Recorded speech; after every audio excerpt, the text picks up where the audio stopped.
अस्सलाम वालेकुम वरहमतुल्लाहि वबरकातुहू। अज़ान फैमिली चैनल के अंदर खुश आमदीद। और मैं आपको आज बताऊंगा मटर चावल की रेसिपी। इसके लिए हमें जिन चीज़ों की ज़रूरत पड़ेगी और जो जो चीज़ें हमें रिक्वायर्ड हैं उसके अंदर हमने तकरीबन 1 कप चावल ले लिए हैं जो कि पहले से पानी में भीगे हुए हैं, और तकरीबन 1 कप के करीबी मटर लिए हैं उसकी सेम अमाउंट के हिसाब से। 2 छोटे टमाटर ले लिए हैं और हाफ कप ऑयल। जो गरम मसाले हैं उसके लिए हमने ज़ीरा लिया है 1 टीस्पून, अदरक लिया है, लहसुन लिया है, कुछ काली मिर्च ली है, 2 इलायची ली हैं, बड़ी इलायची, 2 छोटी इलायची ले ली हैं, लौंग ले ली है और कुछ अमाउंट उस दालचीनी के ले लिए, तेज़पात के 1 पत्ता ले लिया। 1 छोटा प्याज हमने काट लिया है और हरी मिर्च हमने थोड़ी सी काट ली है। ये सारे मसाले आपके अपने हस्ब ज़ायक़ा हिसाब से होंगे, थोड़े से आप कम ज़्यादा कर सकते हैं, लेकिन जो अमाउंट चावल और मटर की आपको रिक्वायर्ड होगी उसके हिसाब से ही आपने मसाले रखने हैं। बहुत ज़्यादा भी नहीं करने, बहुत ज़्यादा कम भी नहीं करने। तो चलें मैं आपको बताता हूँ कि इसके हम स्टार्ट कैसे करते हैं, नेक्स्ट स्टेप हमारा क्या होगा। तो नाज़रीन चलते हैं अगले स्टेप की तरफ। हमारा बर्तन जो है गर्म हो चुका है काफ़ी हद तक, और इसमें हाफ कप हम ऑयल डाल रहे हैं जो हमने पहले से लिया हुआ था। और कप का ऑयल जो है वो आप अपने हिसाब से देख लीजिए कि कितना रखना है। और अगेन जैसे पाकिस्तानी खानों की एक तरीक़ा होता है कि सबसे पहले प्याज को फ्राई किया जाता है, वही तरीक़ा हम यहाँ पर कर रहे हैं। और सबसे पहले हम यहाँ पर ऑयल फ्राई करें, ऑयल के अंदर प्याज डाल दें।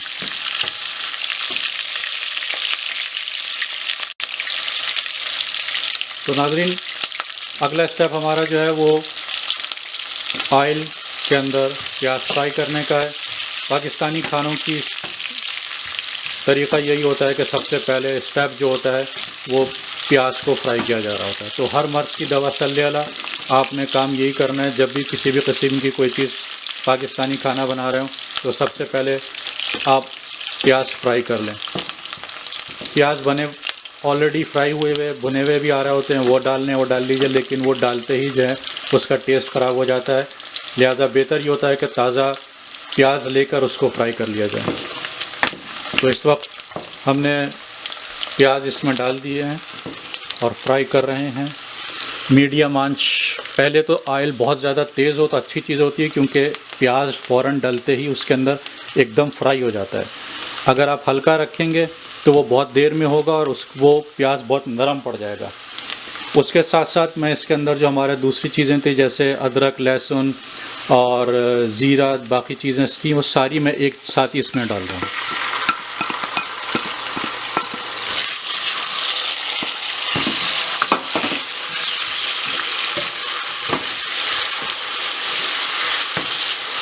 आप देखें कि प्याज जो है हल्का हल्का ब्राउन होना शुरू हो गया। ये जैसे ही प्याज भुनता जाता है इसकी कलर प्रॉपर तरीक़े से निकलता आएगा, और जलने से पहले आपने इसके अंदर अगला स्टेप हम इसमें टमाटर ऐड कर रहे हैं। टमाटर के साथ इसको दोबारा भून लीजिए और इतना भून लीजिए, इसको फ्राई करना है कि मसाला आपस में बिल्कुल सही तरीक़े से मिल जाए।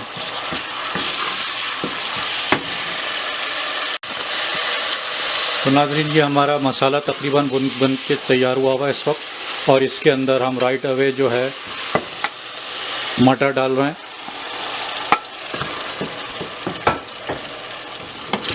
मटर डालने के बाद इसको दोबारा से आप अच्छी तरीक़े से मिक्स कर लीजिए, और थोड़ा सा टाइम लगेगा इसको दोबारा से आपस में मसाले के साथ मटरों को भूनिए, और तकरीबन 2-3 मिनट तक मसाले के साथ ये भुन जाएं। हल्का सा इनके ऊपर हल्का सा जो ऊपर की लेयर होगी मटर की वो हल्का सा भुनने लगेगी। तो फिर हम इसके अंदर बाकी स्टेप दिखाएंगे आपको कैसे करना। तो नाज़रीन ये हमारे मटर जो हैं मसाले के साथ तकरीबन भुन चुके हैं, और आप उसके हिसाब से देख लेंगे कितना आपने मज़ीद भूनना है। मेरे हिसाब से तकरीबन हो चुके हैं, लेकिन ज़्यादा से ज़्यादा 3-4 मिनट तक हम इसको रखते हैं। 2-3 मिनट के अंदर हो जाता है, लेकिन मसाला जब पूरा प्रॉपर तरीके से हो जाए, मैंने हल्का से इसमें प्याज को जो है वो टोटली मेल्ट होने के लिए नहीं रखा है, बल्कि इसको ऐसे ही छोड़ दिया है क्योंकि मुझे चाहिए हल्का सा प्याज।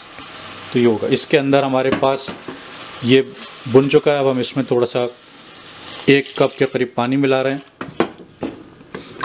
और इसमें बॉयल आने तक छोड़ देते हैं। इतना हमने पानी मिलाना है कि इसके अंदर जो हम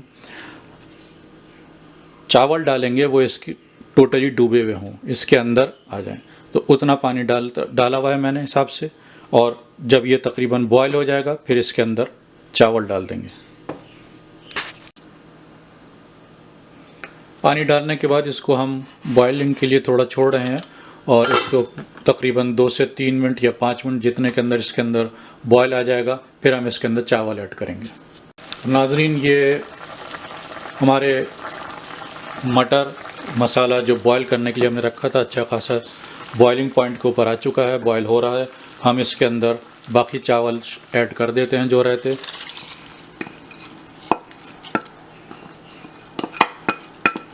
और इसके साथ साथ मैं जो है मिर्चें भी जो ग्रीन काटी थी वो भी अभी ऐड कर रहा हूँ।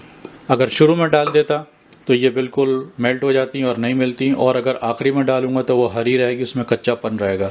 इस वक्त डाल देने से चावलों की तरह से थोड़ी सी हल्की नरम पड़ जाएगी जो कि खाई जा सकती है। तो इसको तकरीबन 15 मिनट तक वेट करते हैं। 15 मिनट के अंदर इंशाल्लाह ये बिल्कुल चावल बन के तैयार हो जाएंगे।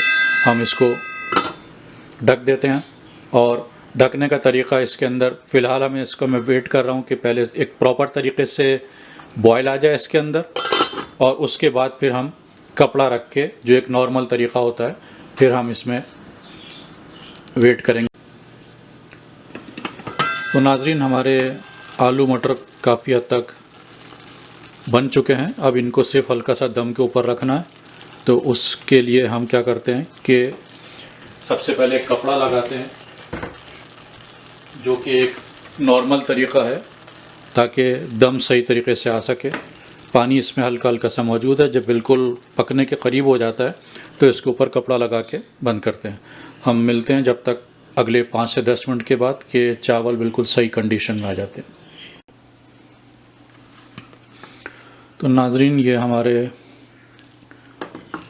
मटर चावल बन चुके हैं। हल्का सा इसके अंदर थोड़ा सा दम और लगाना है, हल्का सा, लेकिन सही फील हो रहे हैं बिल्कुल माशाल्लाह से। थोड़ी देर के बाद फिर मिलते हैं। तो नाज़रीन, ये आलू मटर तैयार है हमारे और काफ़ी हद तक नरम पड़ चुके हैं। बस अब इनको प्लेट में निकालना है और सर्व करना है। अगर आपको मेरा तरीक़ा और पसंद आया हो और तो प्लीज़ मेरे चैनल को सब्सक्राइब कीजिएगा, और इंशाल्लाह मिलते हैं अगले किसी वीडियो के अंदर। अस्सलामु अलैकुम व रहमतुल्लाहि व बरकातहू।